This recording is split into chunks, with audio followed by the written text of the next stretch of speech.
Hello everybody, welcome back to another video. Hope you guys are all having a wonderful day. Today's episode is going to be my official snowfall forecast for the south this fall.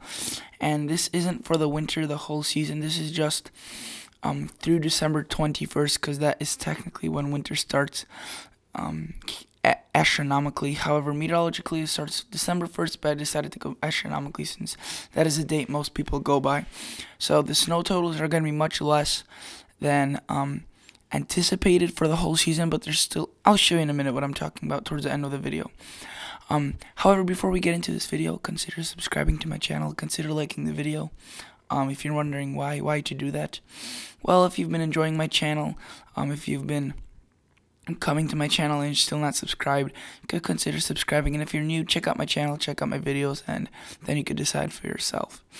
So, moving on, there will be four main factors that we'll be talking about. And the first factor is the Enso Outlook. The second factor is, Enso Outlook, average snowfall map for the whole United States, but we'll just zone in on the south, east, and south.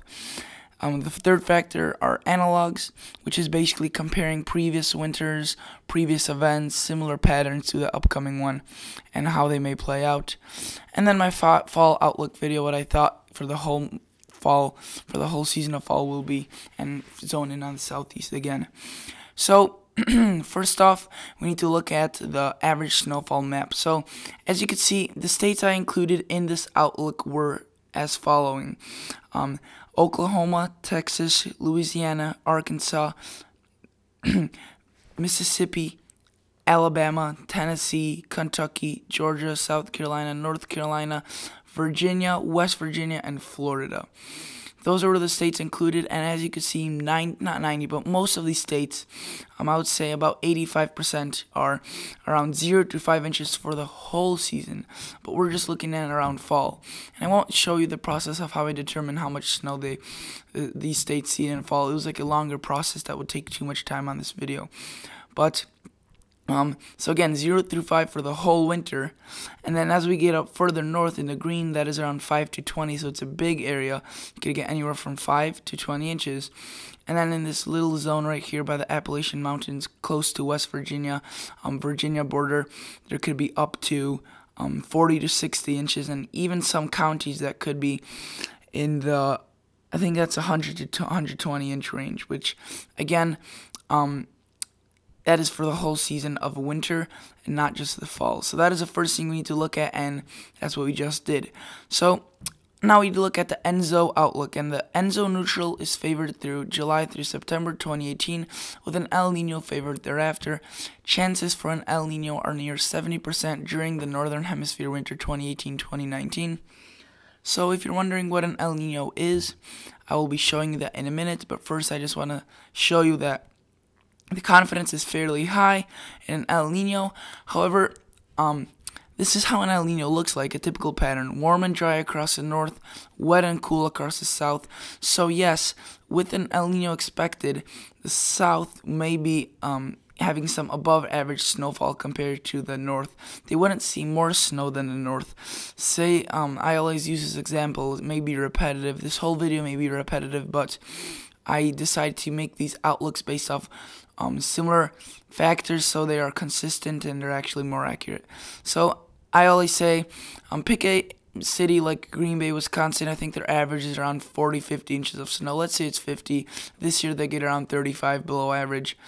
And then we go to a city like Georgia, where this year they get above average, and their average is around 3-4 inches. So this year they get around 7-8 inches overall, and that is above average, but still less than the north. So that's what I mean by above and below average.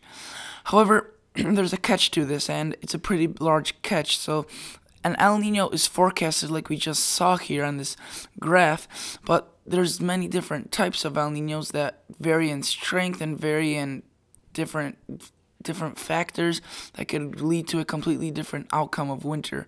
So if we look at the sea surface temperatures, which is where an El Nino is determined, you can see that during an El Nino, looking at the Pacific Ocean, it is more eastern based. The warm waters are eastern based, and that's why it's called an eastern based El Nino. And again, when we looked at this outlook, it did not specify whether it was an eastern-based, a central-based, a western-based. Didn't do any of that.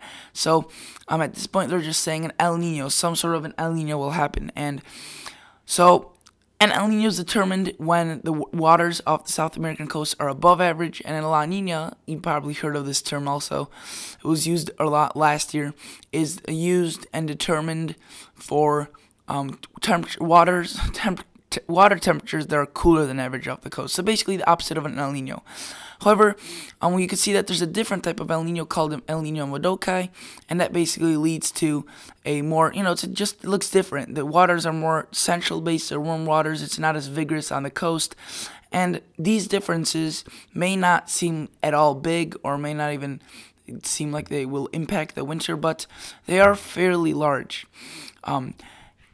First, before we get into that, however, I'd like to tell you guys or show you why I am assuming that an El Nino Modokai may be forming this year. So, as we look in the ocean, the Pacific Ocean definitely doesn't look like an eastern-based El Nino, but it necessarily doesn't look like an El Nino Modokai at this point.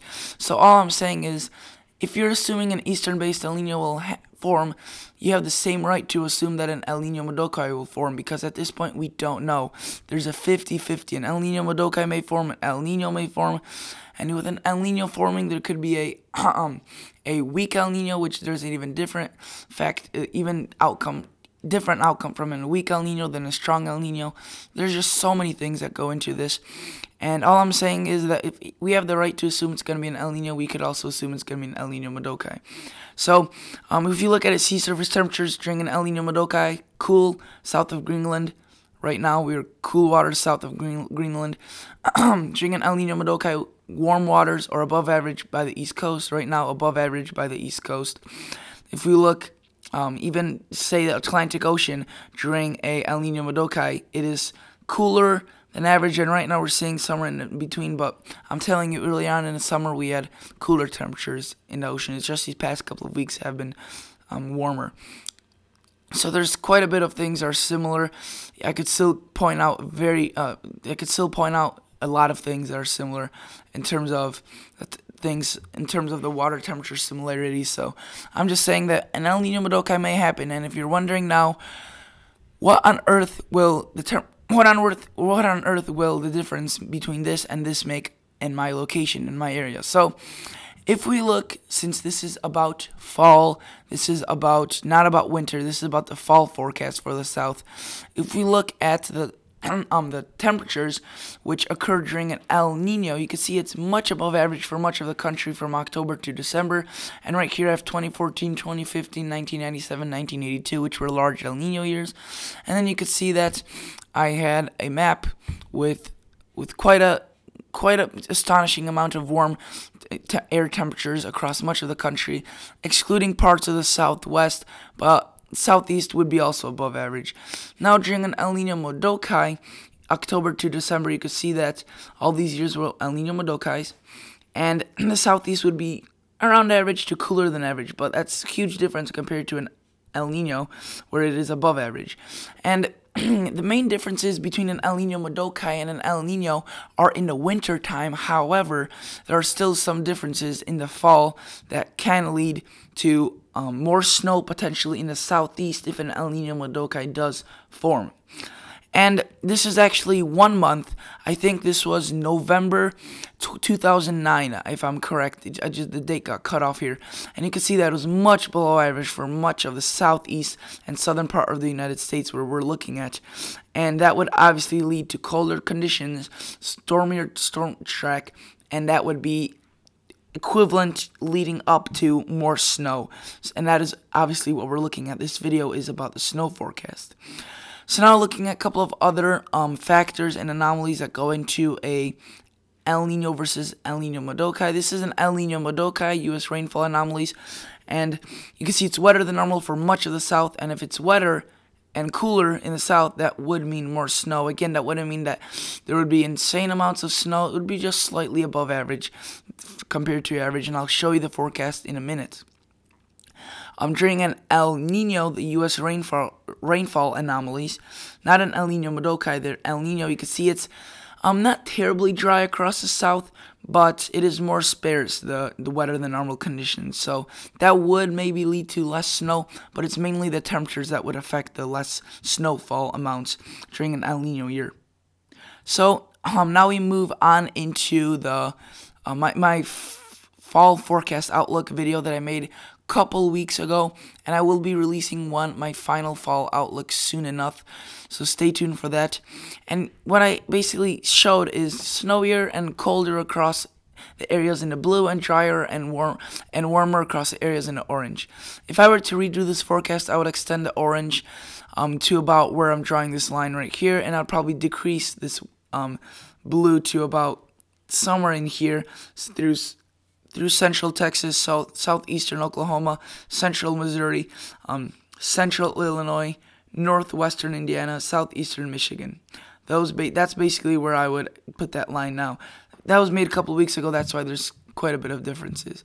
So as you could see, based off my fall outlook, based off all those factors, the fall outlook is made off of similar factors that I just showed you. So if I do think it will be snowy across the south, so my final snowfall forecast for the fall will be much greater in terms of snowfall than your typical El Nino snowfall. This is the second part of my fall forecast outlook that I made, and this was basically temperature wise, and you can see very similar to this. Basically the southeastern part of the country, including the eastern coast and parts of the Midwest, is colder than average fall, and then here it's warmer than average fall. So not necessarily that these areas in the blue will have a cold fall, they just have the highest chances of seeing a cold fall compared to the rest of the United States. Again, if I were to make this video now, I'd probably decrease this blue further to the south and east, and I'll extend this warm, drier air to the south and east, due to the fact that there's been several changes in several other factors like the PDO and QBO that has led me to those assumptions. So now for my final outlook, drumroll please, and this is how it looks like. So definitely nothing too gracious, but it's the quality of the forecast, not the quality of the map. And I'll explain what each color means one by one. So starting off at the very lightest color of blue, that is 0 to 1 inches of snow this fall. And yes, I have the light blue Florida right in here. They probably most likely won't see 1 inch, but again, this is 0 to 1 inch. So anyone in this area has a likely chance of seeing 0 as 1. So obviously the areas further to the north, like southern Alabama, southern Georgia, have a higher chance of seeing that 1 inch rather than, southern Florida. That's most likely obviously not going to happen. Now moving on to this darker shade of blue, that is 1 to 3 inches of snow. Again, this is not for the winter, this is for the whole fall season, not winter, excluding winter. And winter is from December through March. So that is not, I'll be doing a separate video on that. That is 1 to 3 inches. Then in that purple, that is 3 to 5 inches of snow. You can see I have it quite a bit far to the north right there, due to the fact that there could be some warmer conditions coming in off the ocean, but that still would put around 3 to 5 inches of snow on land for many of those locations here in Virginia, North Carolina, South Carolina, parts of northern Georgia, northern Alabama, northern Mississippi. And again, you could see anywhere from 3 or to 5 inches. So I do think that there could be a storm like there was last year in December 8th, I think it was Winter Storm Benji, that's what the Weather Channel called it, and it dropped quite a bit of snow. And again, this is to December 21st, so if you see snow in December, in the first half of December, this will still be accurate because this is through December 21st. Now, in the pink, what we have is 5 to 8 inches of snow during the fall months. And then in that dark, not even dark, it's just like this orange-red color. Hopefully you can see that in this area. The mountains, that's 8 to 10. Obviously, some locations where they see up to 100 annually will see more. You know who that is and you know who you are. But in most of these locations, it should see 8 to 10. And also parts of northern Kentucky could see a flying by snowstorm that could, leave up to possibly 8 to 10 inches of snow, while the south, maybe not necessarily that much, but I do think that, the further the farther north you go, the better chances of accumulating snow you have, and heavier amounts of accumulating snow. So the general consensus is that you should take off this. I do think that most locations in the southeast should see above average snow for the fall months and for the winter months, but I'll be doing a different forecast on that. So thank you guys so much for watching.